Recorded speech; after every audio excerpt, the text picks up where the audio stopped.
Welcome back, Knuckleheads. I am Lupine Fiasco. This is Daily Kayo Gameplay, and today we're looking at a Victor game. For anyone who's new to the channel, welcome to the jungle.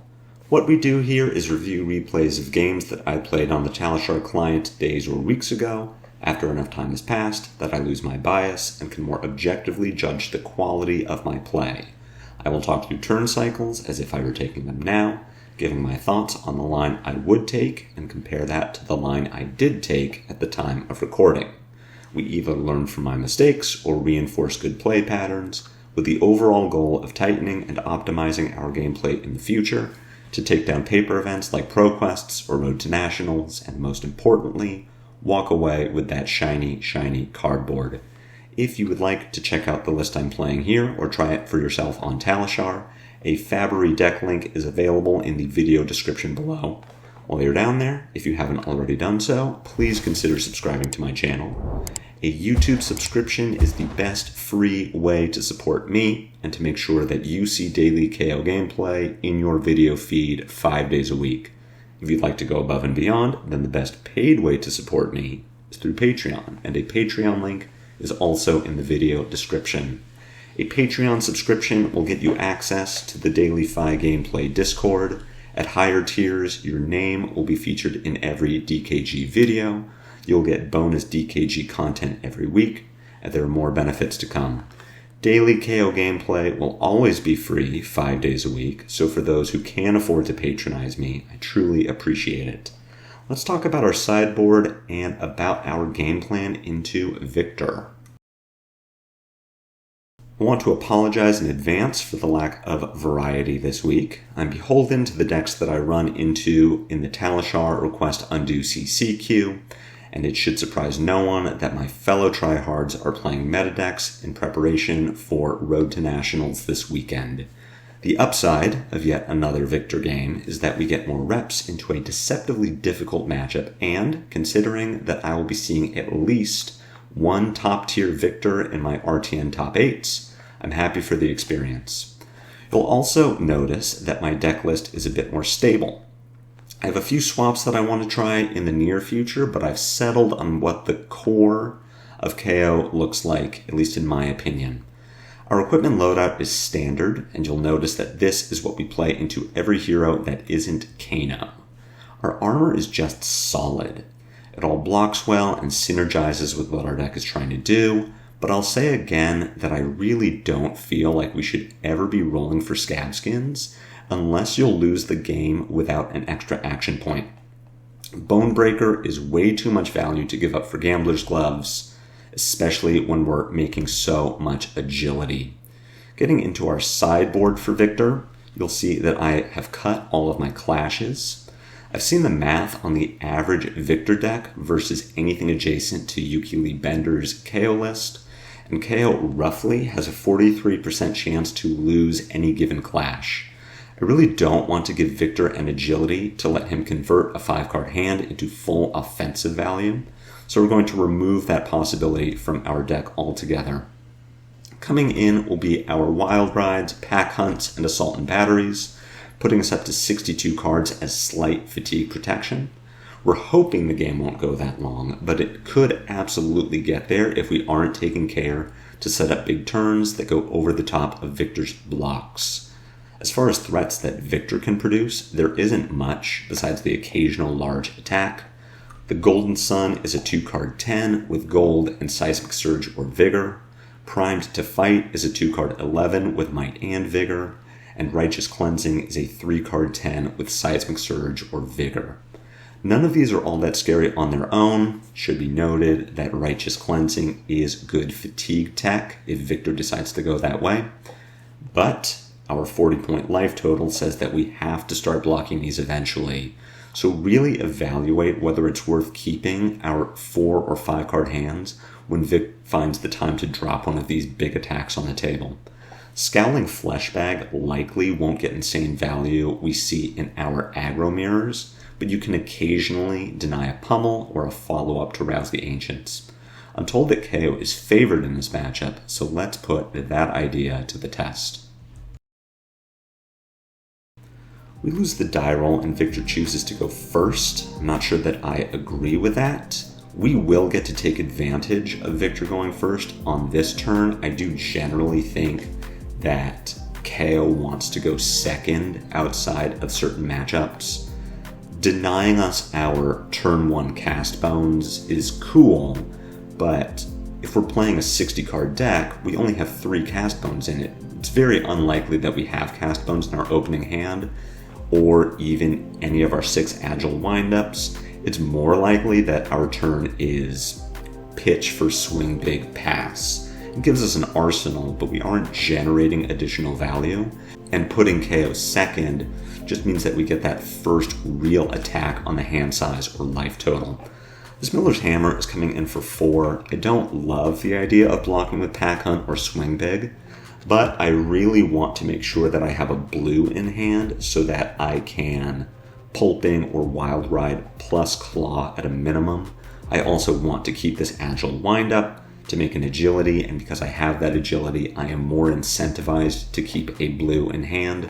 So I'm a big fan of killing my darlings on turn 1. We are going to block with 2 high quality reds here, just to make sure that we aren't getting hit.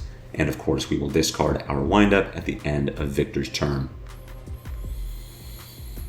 We are rewarded for keeping our blue as we draw into 3 reds, and with a 4th red in hand, this would be mostly unplayable. It would be very difficult to get value out of this hand. Because we have the agility and our runner will have go again, opening with runner feels like a no-brainer. So we will go ahead and do that. The follow-up to this should be Mandible Claw. Victor's showing us that we have a cast bones on top of our deck. If I had been considering playing Pulping, I no longer am, because if I pitch this Pack Hunt to play Pulping, then I, 1, lose a cast bones, and 2, don't get the Pulping Dominate. I think what we should be doing here is attacking with Mandible Claw, pitching our Pack Hunt to do so. Pitching our Pulping would also be acceptable. Either way, we are putting Evasion towards the bottom of our deck to draw into later in the game when it is actually relevant. With that in mind, bottoming our Pulping by pitching it is probably correct. We also keep a Pack Hunt in Arsenal, which synergizes very well with Agility. We take a card out of Victor's hand at the start of our attack, and hopefully keep taking cards out of his hand on blocks to the point that we are dealing damage to his life total, and hopefully keeping him off of the resources needed to actually do something on his turn. That said, I am choosing to play Pack Hunt here. I think this is just wrong. I am threatening damage, which means that I am getting armor or cards away from Victor, which is good. We're denying him resources, but we're denying ourselves resources too. We don't have a 5-card hand, and we are not getting our claw value that helps us battle fatigue. Now, we are more or less rewarded for not having an arsenal, as Victor comes in with a 7-power Command and Conquer. Even then, we could block this if we needed to protect our arsenal. We could give Bonebreaker, Scab Skins, and Cast Bones, which I don't love blocking with Cast Bones as opposed to playing it, but it would let us get a Pack Hunt with Go Again into a Bare Fangs. Considering that we don't have an arsenal, let's take a look at this hand and really see what we want to do with it. I don't think there is a reason to block. We can pitch an Agile Windup to our Mandible Claw. We can then discard an Agile Windup to get Might and Agility. Claw already has Go Again because of the agility, but it also has Go Again because we discarded a 6. We then play Cast Bones and Arsenal a Bare Fangs, very likely hitting that 6 or 7 Might tokens will have the agility. So I really think that blocking this is wrong. I agree in the past we are just going to take 7 here. I believe I'm about to play this turn wrong. As I said, we really need to be playing Cast Bones here. What I am choosing to do instead is not that. This is really a phase in my Kayo play where I have been undervaluing the power of Cast Bones. It's just a 0 for 6, right? Think of Cast Bones as 0 for 6. It is a 1 card, 0 cost, put 6 power and go again on the table, and then go to your next turn. It can't be blocked. Victor can't interact with that 6 power from Cast Bones, so really we want to prioritize playing it. I see what I'm going for here, where I will now discard Agile Windup to make a Quicken, make an Agility. I'll attack with Claw, so we're getting 12 value this turn, plus Agility for next turn. But what we could have done instead is get 10 value between our Claw, our Agility, and our Might, and put a Bear Fangs into Arsenal, which is a really good way to start off an Agility turn. So I understand what I'm going for. In theory, I am also pitching Cast Bones to find later, but this is not good. This is the wrong thing to do. But we're moving forward. We claw for 3. We are going to eat up that Quicken, but we will be discarding this Agile Windup to make another Agility, so we are going to have go again for our next turn.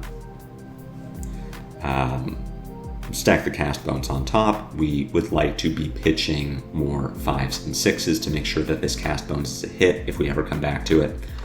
We have a Righteous Cleansing here coming in for 10. Victor does not have an arsenal, so our send packings no longer have as much value as cards to play, so much as they have value as cards to block with or pitch. Thinking about this Righteous Cleansing, I really don't want to get crushed here. So what I'd like to do with this hand is keep my Savage Feast, Assault and Battery, and Send Packing on my turn. I attack with Savage Feast by pitching Send Packing. We discard our Assault and Battery, which makes us a Might, draws us a card, and Savage Feast has go again because of the Agility. Depending on the card we draw, if we don't want it in Arsenal, we can pitch it to attack with Claw. If we do want it in Arsenal, we can use our Spring Tunic to make the second resource we need to attack with Claw, then Arsenal the card in our hand. So what I'd like to do to block this Righteous Cleansing is give Send Packing, Apex Bonebreaker, and Scabskin Leathers. Blocking with Bonebreaker and Send Packing also gives us another Might, which means our Savage Feast is coming for even more damage.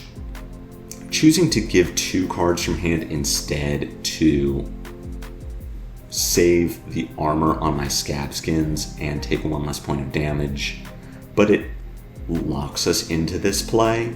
Drawing into another Savage Feast is a good card to stick it to Arsenal for any time that we have a Quicken or can make an Agility, but it means that we can't work a Mandible Claw into this turn.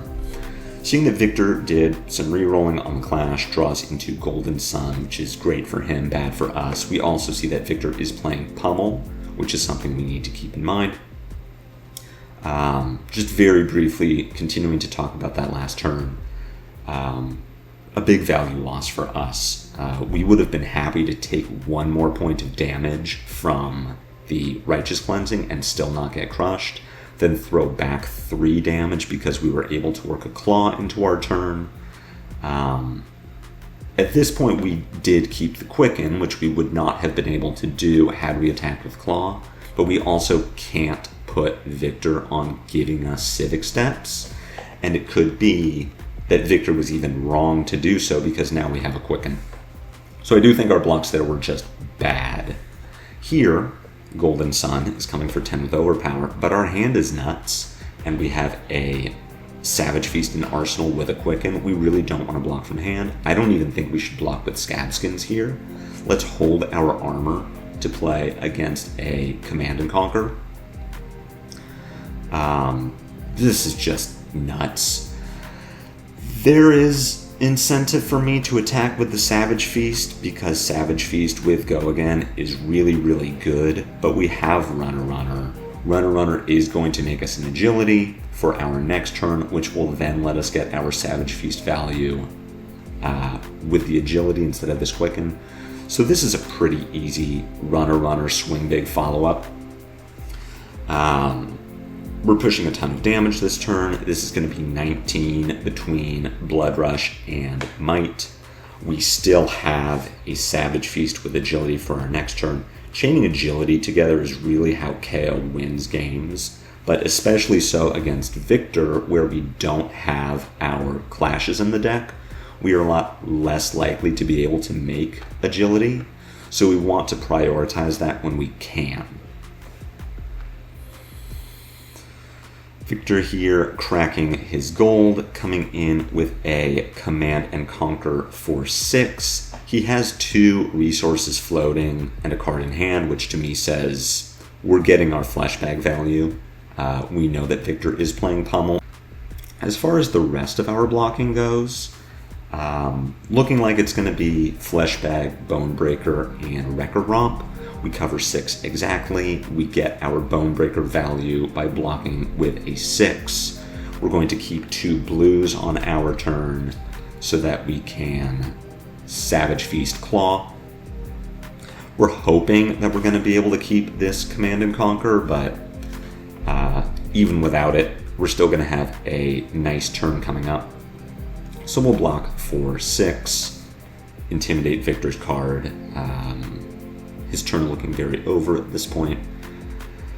And we are going to hope that our Savage Feast is kind to us and lets us keep this Command and Conquer. I really have no consideration for leading with Command and Conquer.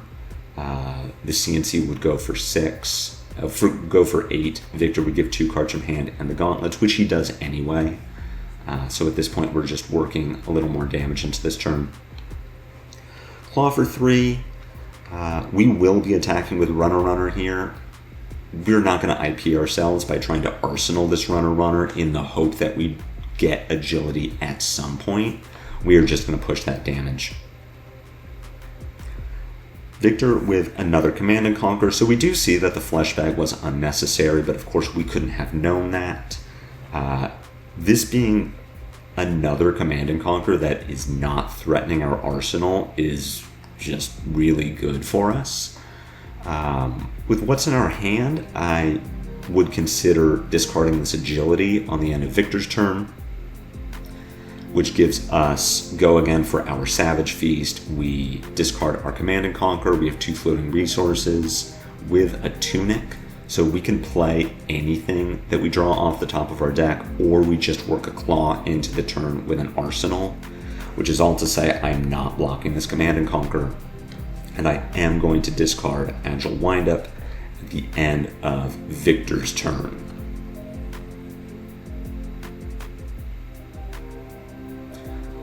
Or not. This is fine. I see what I'm doing here. So what we're doing instead is Claw for 4. We will discard the Windup to give it Go Again, and activate our Tunic to get our second resource to play Command and Conquer just for damage. Tucking a Savage Feast into Arsenal that will get value with our agility on the next turn. This is fine. I don't know if I think this is better. We are still getting 9 damage with a Might token, which is what we would be doing anyway, and tucking a high quality card into our arsenal. So on consideration, I do think this is a lot better. The Savage Feast line would have worked. It just would have given us a random card off the top of our deck. In this case, it would be Blood Rush Bellow, which is a good card to have into Arsenal, but had we drawn one of these Mighty Windups instead, then the Savage Feast line looks a lot worse. We have a consideration for blocking this Golden Sun with one of our windups, which lets us get guaranteed Beast Within value by discarding it to Blood Rush Bellow, but I think we're just far enough ahead in this game that we want to keep a 4-card hand. We will still play our Bellow, pitch a wind-up. If we discard Beast Within, great. If we don't, it's a yellow. And we still have a Savage Feast in our arsenal, which will have the chance to discard Beast Within to get our value then. I'm just not blocking this Golden Sun. Let's go to 10. That's totally fine.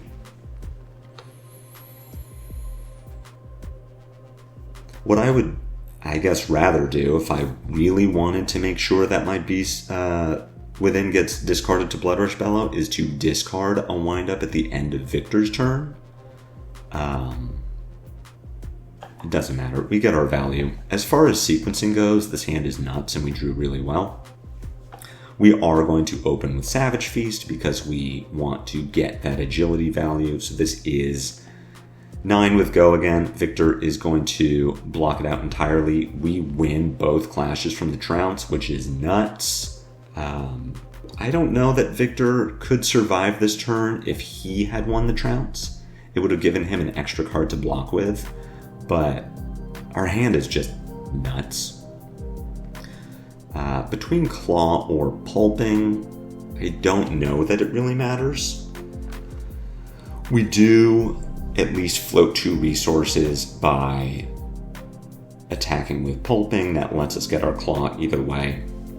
And we are just going to clean this game up with a Bare Fangs. So if I'm not mistaken, this was a 32 damage Blood Rush Bellow to end the game. Which even so, Victor just a point of value down from us. This is why Kayo could have trouble into Victor, because let's say Victor had clashed a little more in the beginning of the game, maybe drew a few more Test of Strengths, drew a few more cards. It's really hard for us to deal with. We're at 10, which is 1 good Primed to Fight or Righteous Cleansing away from a win. Maybe the game goes a little longer, we go a little lower on life, and Victor is able to overpower a Golden Sun that then kills us. Overall, I think I played this game really well, and I think I'm really starting to internalize that Kayo can't just play hand to hand like FaB can.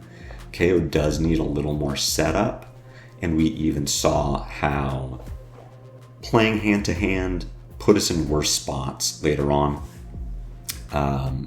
Even turn 1, playing our Pack Hunt instead of attacking with Claw and arsenaling the Pack Hunt worked out here because Victor had a Command and Conquer, but he won't always have a Command and Conquer, and if he doesn't have the Command and Conquer, then our follow-up turn looks a lot worse because we don't have a 5-card hand to use this agility. We saw how we did actually have some good setup turns, putting a Savage Feast into Arsenal. Every time we played a Savage Feast, it had Go Again. And Savage Feast with Go Again is nuts, because you pitch a blue, you play your Savage Feast, that in itself is at least 6 with Go Again. It makes a Might, and you have 2 floating resources to Claw, and you get to stick a card into your arsenal. So it's always a 2-card 9 with a Go Again, and you get a card into your arsenal, so that's insane value. And you can just go even wider if you have more. So that's really good setup for us. Overall, I'm just really proud of the way I played this game. Setting up agilities, chaining them together, really got us there and took a lot of the wind out of Victor's sails and his ability to pressure us.